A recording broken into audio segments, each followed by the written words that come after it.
Element X has an atomic number of 16. How many electrons in the outermost shell? 6. Any other answer? 6. We've got a 6. Okay, we got 16. Where do you put the first 2? Always in the first 2. Can you put any more in the first shell? No. So we got 16 minus 2, 14. Second shell, how many can we pack in there? 8. Can we put any more than 8 ever? Are we going to leave 7 in there before we go to the next one? No. So you got to do 8. So we got 2, we got 8, that's 10. How many we got left? 6. So the outermost shell is 6. Now as you go outward, remember it's factors of 8. So if you've got 2 full orbitals, 2 and 8 is 10. Then the next one, if you fill it, it's 18. The next one you fill it, 26. The next one you fill it, 34. So if you think about those numbers and you move forward, that'll help you understand that. All right, element X, atomic number of 6. What element am I talking about? Different question. Louder? Carbon. Now what's one way, even if you didn't know the name for atomic number of 6, how could you get that? Okay, let's just play this game. Have you ever been in the test and you don't know the answer, but as you start thinking kind of through stuff, you kind of walk down a path and it comes to you? All right, so we've got element X with 6. How many in the outermost shell? 4. Do you remember our little chart that we did? 1. What was 1? Do you remember the little name for 1? NAC. 2. Remember? Was 2 CAMG? See, the funnier I do stuff, the more you remember it. Have you noticed that? You remember the funny stuff. All right, then we got to 4, which was explosive. C4. So you see how you walk through it? You go C4. Oh, carbon 4. And that's how you can figure some of these things out even if you don't have it absolutely straight up memorized. Does that make sense? So some of these little tricks are going to work in more ways than just if there is a rote answer asking you to list those numbers, 1, 2, 4, and so on.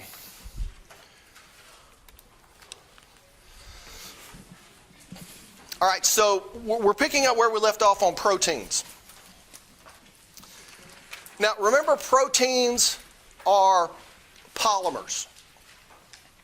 Do you remember what the monomers of proteins are called? Amino acids. Those are the building blocks that you put together like stringing pearls together. And if I were to give you a sequence of amino acids as part of a protein, what level of protein structure would that be? If I just gave you the sequence of amino acids in their order, what level of organization or what level of structure would that be for proteins? Primary structure. The sequence of amino acids is primary structure. Now we get into the folding with hydrogen bonds at secondary. The final 3-dimensional folding is tertiary. And we have one more, the 4th level, the quaternary level.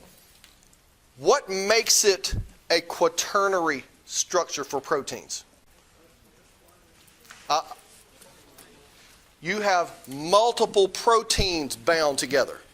1, 2, and 3, primary, secondary, tertiary, that's all within one protein chain. But that 4th level, the quaternary, is where you take multiple protein chains and you package them together. And our protein example was this one right here, and that's going to be our hemoglobin molecule. Now this just gives you a little idea about how proteins hold that 3-dimensional structure. We've talked about hydrogen bonds. Do you remember those? We talked about those with water. We talked about ionic bonds. Now between hydrogen and ionic, which is the stronger of those two? Ionic. Is ionic the strongest of all? What's the strongest of all? Covalent. So then we look at other kinds of bonds. Hydrophobic. Now, if I told you there were some hydrophobic interactions, what might you think those amino acids would look like that are going to facilitate that sort of bonding between these two parts of the chain? That amino acid would have this R group, this side chain. What do you think that R group would mostly look like if it's going to be hydrophobic?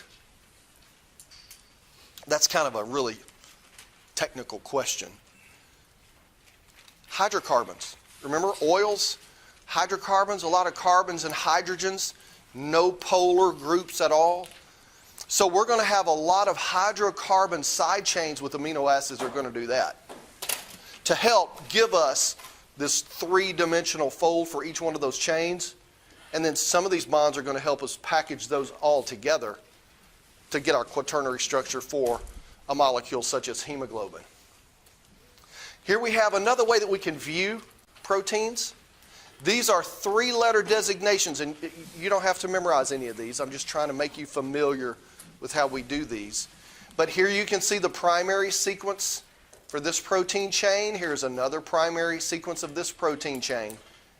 And we have some amino acids that have these sulfur groups that can form these bridges across and form these covalent bonds between these sulfur groups, and those are called the disulfide bonds. But do you see how diverse these bondings can be? Now, before sulfurs can bond with each other, what do we already know about their electrons in the outermost shell of the sulfur? They're not filled. They have valence electrons. So that allows us to have those bonds. Now, again, this looks like DNA.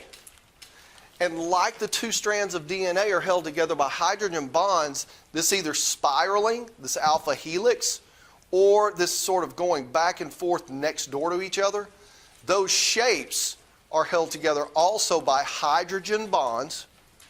And this helical shape and this flat sort of pleated sheet-looking shape, those are facilitated by hydrogen bonds, and that's our secondary level of structure that we see within our proteins.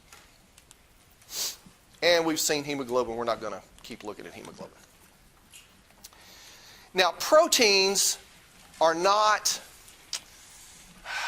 permanent structures, let's say. Proteins are not inflexible. They're not set in concrete. They're not held together with super glue. And in fact, you can cause proteins to change their shape in a number of ways. You can subject them to some energy, either mechanical energy in this, as vibration, or temperature, heat energy, or even changing pH, which gives you more hydrogens. And if there's a substance around the protein that's contributing more hydrogens, what is that substance called that's giving off hydrogens? You got a 50-50 shot, right? Acid. Remember, the bases accept those hydrogens. So in this case, we can take a protein that has a certain three-dimensional structure, and if we change its optimal pH or change its optimal temperature, it can melt. And that losing of the three-dimensional shape of a protein is called denaturing. Now, do you think much is going to change for this protein just because you change its shape? It's got the same amino acids. Do you think anything's going to change with that protein? Have you ever done that experiment? Everybody shake your head. Yes. I spend too much time in the kitchen, right? I'm always giving you these kitchen experiments. So when you crack an egg, you have a part of the egg that's yellow. What do you call that part? The yolk. What do you call the other part? I'm sorry? The egg white. It ain't white. Why don't we call it the egg clear? It's clear, isn't it? Have you ever wondered that? Why do you call it the egg white? It's clear. You see through it. But how do you make it turn white? You cook it. You heat it. That clear material around the egg yolk is almost 100% protein called albumin. And albumin has a certain three-dimensional shape that allows the light to pass through it. When you heat the albumin, it causes the albumin to unfold, to denature. The albumin gets all tangled up. Now light can't pass through it. And now you go from a transparent substance to opaque. You can't see through it. Now, is the consistency of it different from when you first crack it until you look at that fried egg, or the boiled egg for that matter? So you see, not only does it look different, but it has different properties. And many proteins in your body, if you lose that three-dimensional shape, you totally lose their function. Now, are proteins pretty important to keep you alive? Oh, absolutely. So that's another reason we want to keep proteins happy and healthy and keep them in their correct three-dimensional shape. In fact, sometimes a single change in your DNA, one mutation, can cause a protein to have one different amino acid. And because of that one different amino acid, everything is jacked up. You know a great example of that? Anyone ever heard of sickle cell anemia? Do you remember our molecule hemoglobin that we saw with those 4 chains? Sickle cell anemia is one DNA base that changes one amino acid in our hemoglobin molecule, and that is enough to cause hemoglobin to crystallize inside those red blood cells. And it causes them, instead of being our squished jelly donut, our biconcave shape, they look angular like a crescent moon. And they're not flexible anymore, and they can stick in your capillaries, cause you to have blood clots. All because of one single amino acid change. That's how important that three-dimensional shape is. So we had our 4 groups of biologically important molecules. We just talked about the first one. What was that? Proteins. Moving on to our second group, these are the nucleic acids. And we have 2 important nucleic acids that we deal with in biology. Do you know the 2? What's their abbreviation? DNA and RNA. Deoxyribonucleic acid and ribonucleic acid. That's what that is. But DNA and RNA, that's good to me. And so when we look at DNA and RNA, those are the polymers. Like proteins were the polymers, DNA and RNA are the polymers. Amino acids were the monomers of proteins. Do you see what the monomers of nucleic acids are? Has anybody not signed the sheet yet? Have y'all signed it all up here? Okay, we'll put it down here. All right. So when you look at DNA and RNA, the monomers are these structures called nucleotides. And you probably are familiar with some of these names. A, T, C, and G. Those are the 4 letters of our genetic code. Those are our 4 different nucleotides. And here are the big names of those. Adenine, A, guanine, G, cytosine, C, and thymine, T. Now notice in our illustration, they have different shapes. Some have one little ring, cytosine, thymine, and some have 2 rings, adenine and guanine. This shape is not insignificant because that space between our 2 DNA strands is only wide enough for one single ring nucleotide binding to one double ring nucleotide. If you had 2 double rings trying to bond together, it wouldn't fit. They're too big.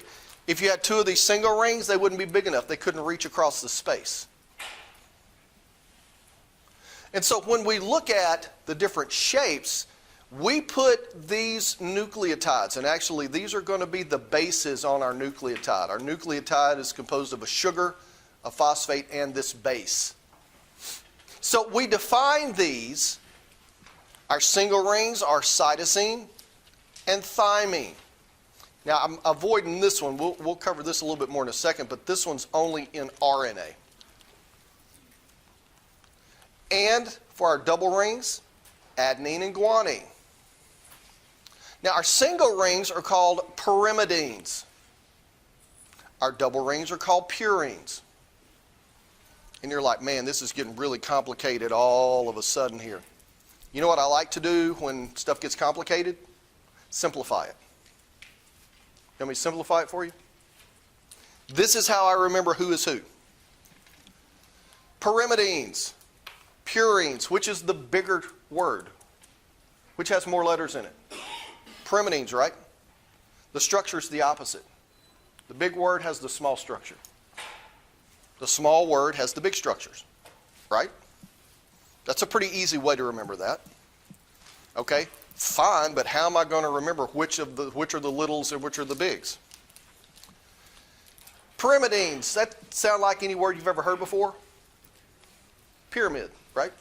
You ever seen those History Channel movies of the workers in Egypt that were working with those big blocks? Where did they get those blocks from?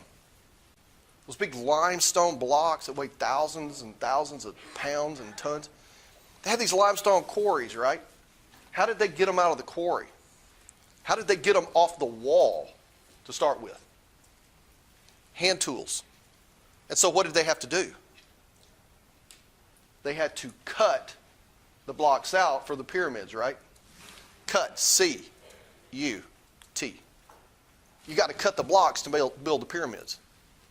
So, you know to cut to get you to pyramids, which means those are the smallest structures.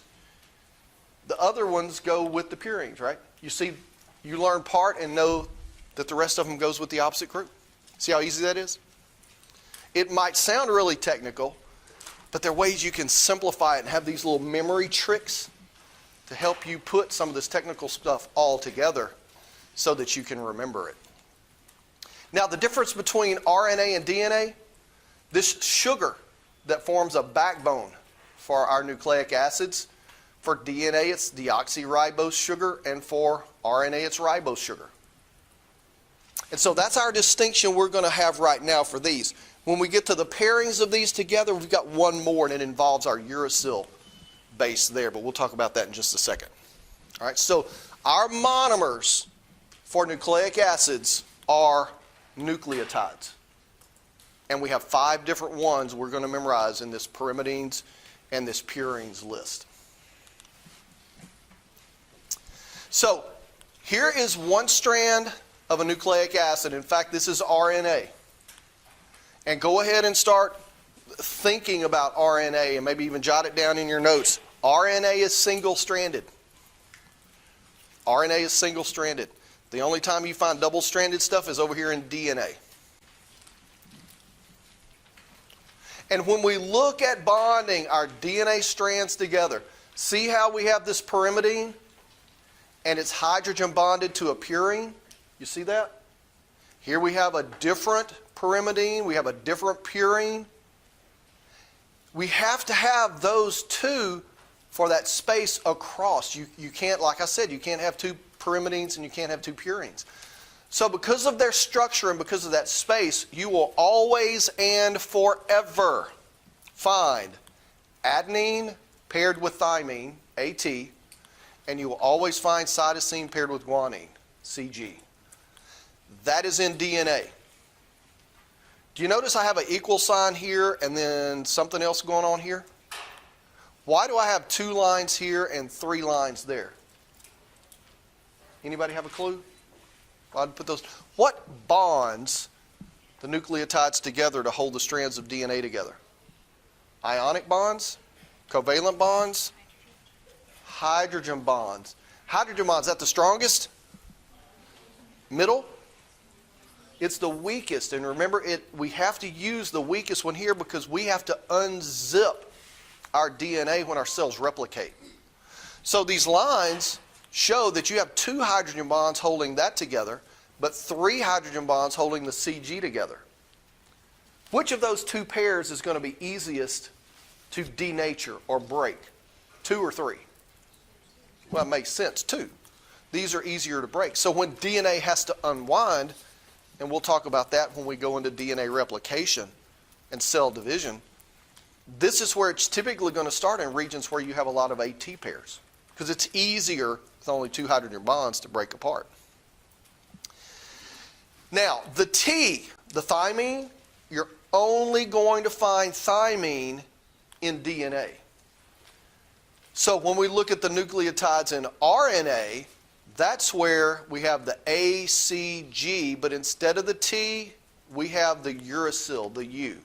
And in RNA, the A and the U are going to pair together. And the only time we're going to talk about that pairing together is when we're making a molecule of RNA using DNA as a template, that kind of match. All right? So we got our ATCG. We're good with those pairings. That's all we're going to talk about nucleic acids. Really, it's all about the polymer, DNA versus RNA. Know the difference between those two. One's single-stranded, one's double-stranded. The types of sugar and which nucleotides you find where. And the fact that nucleotides, those are the monomers of our nucleic acids. Now, this has got to be one of my favorites of our molecules. Who doesn't like sugar? I mean, seriously, really? So that's why it's my favorite. I love my carbohydrates.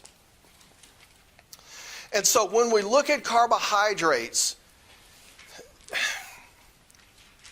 this is where things get a little bit different because proteins have a different name than amino acids, right? Our polymer, monomer. Nucleic acids sound a little bit like nucleotides, polymer and the monomer. Well, here we're going to stick with this term saccharide. Saccharide means what? Sugar. Sugar, good answer. Saccharide means sugar. And so a monosaccharide, mono is how many? One. A monosaccharide is, guess what? The monomer. And as we add more monomers into chains or even branches, we call them disaccharides. How many of you think that is?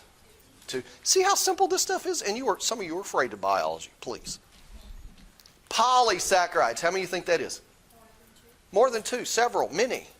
Polysaccharide. So polysaccharides really is where we're going to have polymers. See how easy that is? Polymer, polysaccharide, monomer, monosaccharide. And basically the number of molecules that you put together are all going to follow this sort of basic formula for a sugar. CH2O to the subscript N. N is going to be how many carbons you have in that particular sugar. So if you have 5 carbons, you're going to have 5 oxygens and twice as many hydrogens. And that's going to be your formula for your sugar. C6H12O6, that's your formula for glucose. So you see this just basic design here of that formula? So here is our glucose drawn out in a 6-ring structure. Now, first of all, you're not going to have to recognize any pictures, any structures on the test. You're not going to have to draw anything out for me. I'm just a picture person, and so it helps me when I see these things to be able to remember them and learn them. So when we look at our significant monosaccharides related to biological systems, here's our deoxyribose, and there's ribose. You see the difference in deoxyribose and ribose? There's like an oxygen missing right there. See that? Deoxy means the oxygen's gone. I mean, they're pretty much the same. Over here, we have these 6-carbon sugars. Here we have galactose. Here we have fructose. And then they put this one in big letters because this is principally where we're going to get most of our energy from in the human body, especially from our diet and what we eat. But we don't stop at monosaccharides. Remember we said those were the monomers.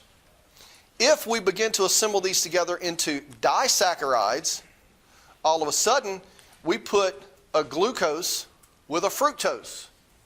And we get this very enjoyable disaccharide called sucrose. What's a common name for sucrose? It's the stuff you put in your tea, right? Table sugar. That's our sugar, our granulated sugar. And if you don't like sweet tea, don't tell me. That's just not even human, I think. Alien. You got to like sweet tea. You like sweet tea? Okay, you better. Here's some other saccharide. Lactose. Where do you find lactose? Milk. And some people have a hard time breaking down that disaccharide into monosaccharides so that you can metabolize it. People that have a hard time doing that are said to be what? Lactose intolerant. There's an enzyme, lactase, that isn't working properly in their bodies because there possibly is a genetic mutation, change of the amino acid, so it doesn't work right. It's not folded right. You see what kind of trouble that can cause people? Maybe I need to make my boys lactose intolerant. Get them to stop eating milk, drinking milk. Maybe, that's not going to work. You understand? Monosaccharide and disaccharide. Okay? Now, we're back here at glucose. And the reason we talk about glucose so much is because it is going to be the primary nutrient that's going to be providing the fuel for your cells to make energy. Now, chapter 3, we're going to touch on a little bit as we get to the end of our lecture today. We're going to talk about organelles. I want you to go ahead and already start thinking. The organelle of your cells, that is the powerhouse of your cell, that takes broken down glucose and makes energy, is which organelles? Anyone got that one? Mitochondria. We're going to talk quite a bit about the mitochondria, but that's where this is happening. And so since glucose is so important and such a pure fuel for producing energy for all of our cells, it's not surprising that your body is going to store it if you have an abundance of it. I had a really big lunch and this humongous chocolate chip cookie. I think they took Hershey Kisses and melted them into the cookies. That's how big. I almost got 2.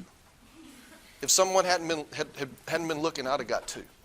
So I got a lot of glucose in me right now, and my body's like, you know what, we're not burning that glucose because we're not really doing anything active, so let's save it for when we're going to need the energy. Let's stack it up like firewood. And so your cells take glucose and they begin to string it together. And they string it together in a polymer of pure glucose that is called glycogen. And that process of taking the glucose monomers and making these long chains of glycogen, that's called glycogenesis. Genesis meaning forming, glyco meaning, in this case, glucose. And the reason that your cells do that is because when you need more energy, like first thing in the morning, when you haven't eaten and your blood sugar is low, your body can say, you know what? Let's take some of this glycogen, and it's typically stored in your liver and your skeletal muscles. And let's begin to break off those little squares of the Hershey candy bar. Let's break off a glucose, and let's start using it. And so it reverses the process, which is called glycogenolysis, and you begin to put glucose back into the bloodstream, even though you've not eaten anything. You're recruiting those stores. And so that's the process going back and forth of taking a glucose molecule, packaging it together, glycogenesis, into these long branch chains of glycogen. Then when your blood sugar drops, we start breaking off the glucose, putting the monomers back into the bloodstream, and that's called glycogenolysis. Now here's a freebie, but I think you might get it. I think you might get it. Whenever you have eaten a lot of sugar and your blood sugar is high, this process of glycogenesis is controlled by a hormone. Some folks don't have a functional hormone or don't have a functional receptor, so they need help. Can you tell me what hormone that is that causes glucose to come out of your blood and get stored in your cells? Insulin. And people that have trouble with it are what? Diabetes. Now, we know insulin. We got that, right? We're pretty good with insulin, what insulin does. You have another hormone that does the opposite. First thing in the morning, before breakfast, breaking the fast, you've not eaten, your blood sugar has dropped. There's another hormone that comes on and says, dude, we need more sugar. So break some of this off. Glycogenolysis needs to happen. This is where science gets a little tricky. Because the hormone that controls glycogenolysis is called glucagon, which sounds a little bit like glycogen. So those terms can get kind of tricky. But your body's all about balance, right? You remember me talking about balance, homeostasis? So you should expect in many occasions, if you've got a hormone to build up glycogen, there's probably going to be an opposite one that can break it down to maintain the balance, to maintain your blood sugar at a certain level. Because those folks that have diabetes, they have a lot of trouble, don't they?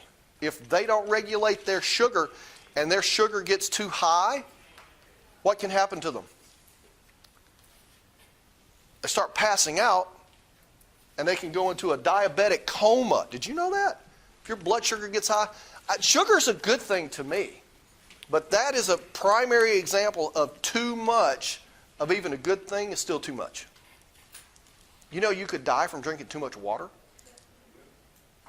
Again, that sounds crazy, but it again points to the fact that your body wants to be balanced. Wants to be balanced. Now, we talked about monosaccharides, particularly glucose. We talked about disaccharides, some of those fun ones, sucrose and lactose. But our polysaccharides, we've talked about glycogen, storage form of glucose in animals, but starch and cellulose, those are other polymers of principally glucose. And that's what you find in plants. Now, would you say that our table sugar tastes a little bit better than cellulose? What's the difference between glycogen? What's the difference between our just straight up glucose and cellulose is the structure and how they're arranged. So a potato has a very different consistency than, let's say, celery or even tree bark, right? So to me, it's amazing at just how you structure glucose, you can get very, very different properties to these biological molecules. Now, we're glad we have plants around because plants are our principal source of that glucose. And cellulose, not that it's unimportant, but it's a source of fiber. Fiber being non-digestible, it's going to help with the regularity of your digestive system. You got to have your fiber. And the older you get, the more you got to worry about that. You probably don't think about your fiber right now, but you will. It's coming. Just get ready. So here's our glucose lined up for cellulose. Here's our glycogen. And here's starch. So think about the different properties, physical properties you know of those, and just understand it's just because of how they're strung together and how they're shaped. And again, it's pretty amazing how nature has come up with such intricate things that work so incredibly well. All right, so we've come through three groups, right? Proteins. What was our next group? DNA and RNA. What are those? Nucleic acids. And we've come through carbohydrates. So our fourth and final group are the lipids. Now, as much as I like carbs, I don't like lipids equally as much. Carbs are nice and tasty and sugary. Lipids are what? Fat. Why do we have to have lipids? Right? It's just no fun. I could just eat dessert all day long if it wasn't for lipids. No, you really couldn't. And you've got to have lipids. Because when you look at your lipids, I mean cell membranes, that's the majority of what cell membranes are, lipids. So you wouldn't have cells if we didn't have lipids. There are many hormones in your body that start out foundationally as lipids that are then modified. Your hormones in your body are as important than your central nervous system. It's like your nervous system controls half the body and the hormones control the other half. That's how important they are. But check this out. Lipids are a storage form of energy. Well, I thought sugars were the storage form, right? Glycogen. You have two different ways that you can store energy for your body for future use. So we're going to look at three of our primary classes. There's a fourth one, but for our purposes, we're just going to stick with these three. And I think that will cover most of our bases. The triglycerides, the phospholipids, and the steroids. We're going to cover each one of these in more detail. So triglycerides. Why do you think we start that word off with tri? There's three of something. And the three somethings of triglycerides are these hydrocarbon chains. Again, the blues that you see are carbon molecules, the little oranges, those are hydrogens. Now, do you remember when we talked about biological molecules, we talked about hydrocarbons? Hydrocarbons, how would you classify them relative to water? Hydrocarbons are what? Hydrophobic. They are non-polar. So they're not going to interact with water. So this is like oil. And so in this case, when we look at our triglycerides, we have three of these hydrocarbon chains, and they're tied together by a molecule called glycerol. Get it? Glyceride here? The glycerol. That basically is there to tie those three chains together.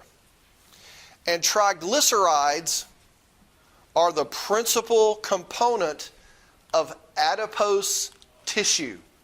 Isn't that a big fancy name for that ugly, ugly word that we don't like? And I got way too much of it over the Christmas holidays. Fat. Adipose tissue is your fatty tissue. But here's the thing.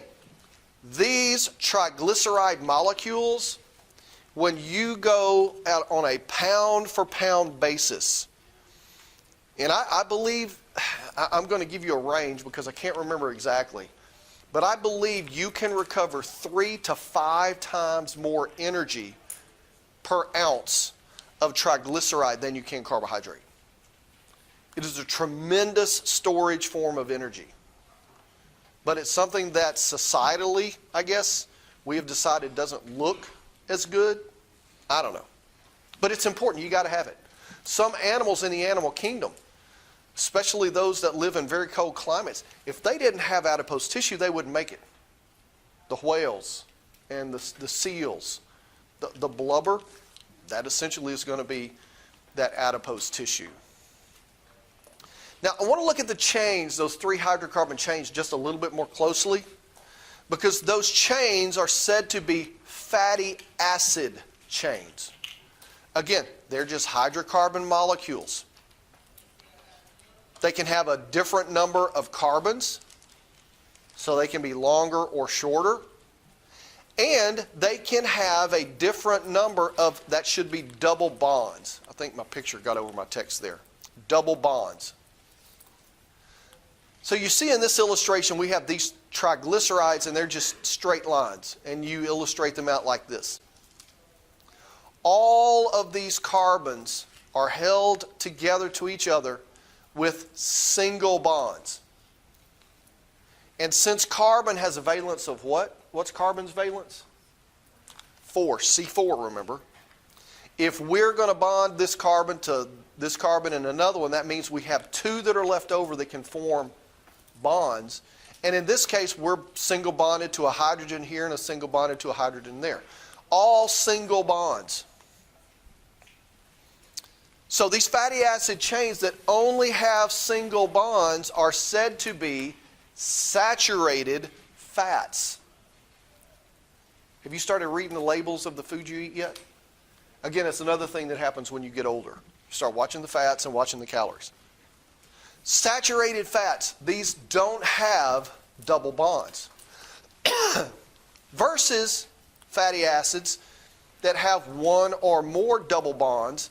And when you form that double bond, it puts a kink in that fatty acid chain. You see how this illustration's got these like hairpin, bobby pin kind of loops in there.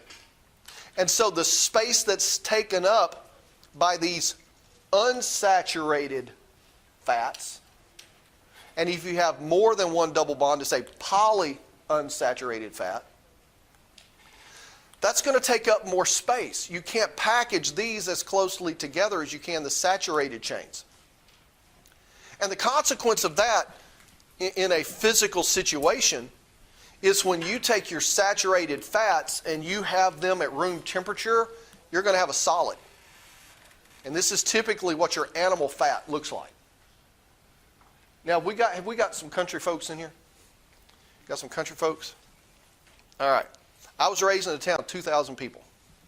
My mama lived next door. My mama came down. She took care of my sister and I. I was raised, if it wasn't fried, it wasn't cooked. You been there? You feel me? I have had fried chicken, and I have had chicken fried steak that you would probably kill somebody to get. It tastes so good. And how did my mama, what did she get when she was going to fry that chicken? She got that big old can of Crisco, right? You know what I'm talking about. Get that spoon, get that big white, throw it down in that skillet. That is saturated fat. At room temperature, it's solid. That make you hungry? I made myself hungry. I can't do that no more. But when you look at unsaturated fats, now we're talking more about the plant oils, vegetable oils.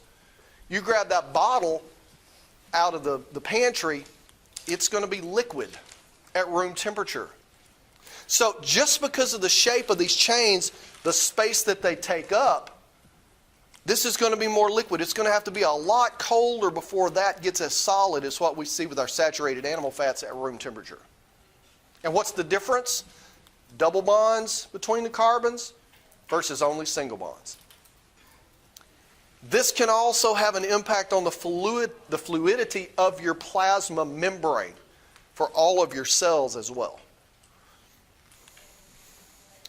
All right, adipose tissue, much like we saw with glucose going to glycogen, we take our fats and we store them in our adipocytes, our fat cells, in a process called lipogenesis.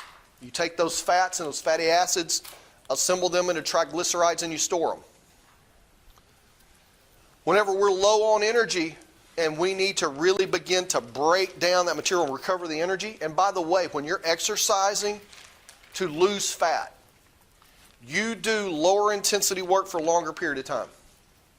Don't go get on that bike and Stairmaster and pedal like crazy for 10 minutes and think you did anything. No. Lower intensity, getting your heart rate about 40-50% of your max for a longer period of time is going to help you with lipolysis and recover the energy from that fat while you're doing this longer duration, lower intensity exercise. Now, there's only one way that you can permanently remove fat cells from your body. I know there are a lot of commercials on TV, take this pill and take this new, whatever they're selling. And there's always that fine print down at the bottom, if you ever read that fine print. The claims in this commercial are not approved by the FDA, blah, blah, blah. You got to read fast. What's the only way to permanently remove fat cells from your body? To physically remove it. What is that surgical procedure called? Liposuction. Suck that fat out. But here's the problem. If you don't change your lifestyle, they didn't get every single fat cell. The fat cells that are left just going to get bigger. So instead of going to all that trouble, change your lifestyle. The way you lose weight, the way you lose fat, burn more calories than you consume. That's it. There was a kinesiology faculty member at some university who only ate McDonald's or junk food for like 6 months. That's all he did for 6 months. He lost weight. You know how? He exercised. He counted his calories and made sure every day he burned more calories than he consumed. Now, don't go home and say, hey, Mom, I can eat McDonald's 3 times a day. Dr. Langford said I could. I'd lose weight. No. That's not the healthy way to do it. But the point is, burn more than you consume and you will lose weight. It's that easy. Now, have a healthy, balanced diet. Remember I said that part. All right. Here's another way to show examples of our chains that only have single bonds. And what kind of fat is that? Only single bonds? Saturated with single bonds. Versus, we have one double bond. So what kind of fat would that be? Unsaturated, you could say mono unsaturated. Let's see, do we have a double? No, I don't think we have a double. We don't have the mono unsaturated or the saturated. I don't particularly like this example because it's not illustrating the kink that happens in those fatty acid chains as well as we saw in the last one. But these are both triglycerides. Now our second group, this is not about fat storage, energy storage. This is about forming the boundary of your cells, forming the boundaries of your organelles. And these are called the phospholipids. Now, here's our big fancy word. Remember we talked about amphibians. Here, amphipathic. Can you just, in plain simple English, what is an amphipathic molecule? Polar on one end and nonpolar on the other, or we could even say hydrophobic on the other. Nonpolar, hydrophobic, it pretty much is the same thing. So that's exactly what's happening with our phospholipids. We're going to have a charged group, a polar group. And remember, if it's polar and charged, it's hydro what? Philic, water-loving. It will interact with water. But then attached to this hydrophilic polar group, we're going to have two fatty acid chains. Hydrocarbon chains, nonpolar, so they're hydrophobic. And so when you look at most of your membranes, your plasma membrane, membrane around your Golgi apparatus, the various vesicles that are transporting materials in your cells, those membranes are going to be composed of two phospholipid layers. And you'll often hear scientists and biologists, and you'll hear me talk about the lipid bilayer, because it's two phospholipid layers together. And there is our lipid or phospholipid bilayer in this illustration. Here we have sort of a space-filling molecule that shows you where the hydrophilic or the polar head is, and there are our two fatty acid chains, okay, non-polar, hydrophobic. Now, based on what we just discussed, what do you think the difference between that fatty acid chain is to this one? See that right there? Boop. This one is saturated, and this one is unsaturated. That double bonds are going to set up right there. And so you have this situation with your phospholipids. And when you place them together in a bilayer, do you see how the hydrophobic chains, these fatty acid chains, point inward toward one another? And the polar heads are on the outside. So if we're talking about the plasma membrane, this is the outside of the cell, and this is the inside of the cell. And because you're wrapping everything with these phospholipids, even though the center of our phospholipid layer, the center of our cell membrane is hydrophobic, the outside is polar, and so the whole cell itself is water soluble and can interact with water. Now again, for some reason I always go back to food. Why do I do that? Because I like to eat. I always compare our phospholipid bilayer to an Oreo cookie. Now y'all are so lucky. Y'all are so lucky. Back in the day, we didn't have this double stuff and mega stuff Oreo. We had the single thin stuff Oreo cookie. But I like chocolate and I like sugar, so what would I do to my Oreo cookies? I would take it apart and I would make my own double stuff. Just throw the cookies away, right? That cream of an Oreo cookie, it's hydrophobic. It's mostly Crisco, but it's sugar in it, so I'll eat it anyway. But that's hydrophobic. The cookie, you can dissolve it in milk, because you can't eat Oreos without milk, right? You got to have milk. So here, we got the cookie, and we got our double stuffed cream filling. Hydrophobic, hydrophilic. That's your lipid bilayer. And because of this hydrophobic interior part, that's going to help regulate what can and can't pass across that membrane, either in and out of a cell or in and out of an organelle. So we've had our triglycerides, energy, and our phospholipids membranes. So now this is our third component of our lipid group of molecules, and these are the steroids.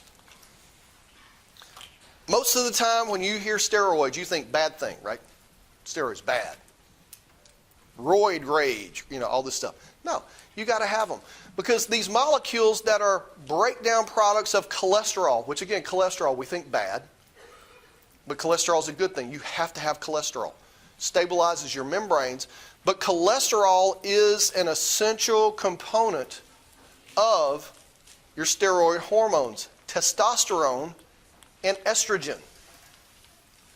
I think it's fairly safe to say we would not have separate genders if not for testosterone and estrogen.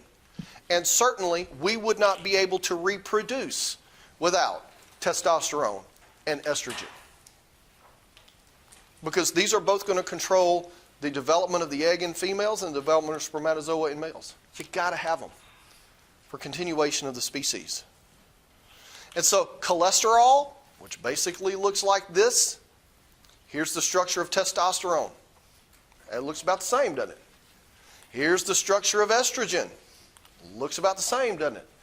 Here's the structure of progesterone, another hormone that's critical for development of ovarian follicles and ovulation.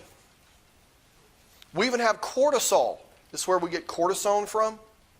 You get a rash, you get itchy, you get some cortisone.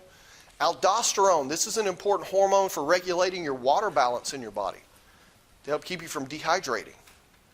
All of these are derivatives of cholesterol, which is a category of lipid. All biologically important for everything that we do.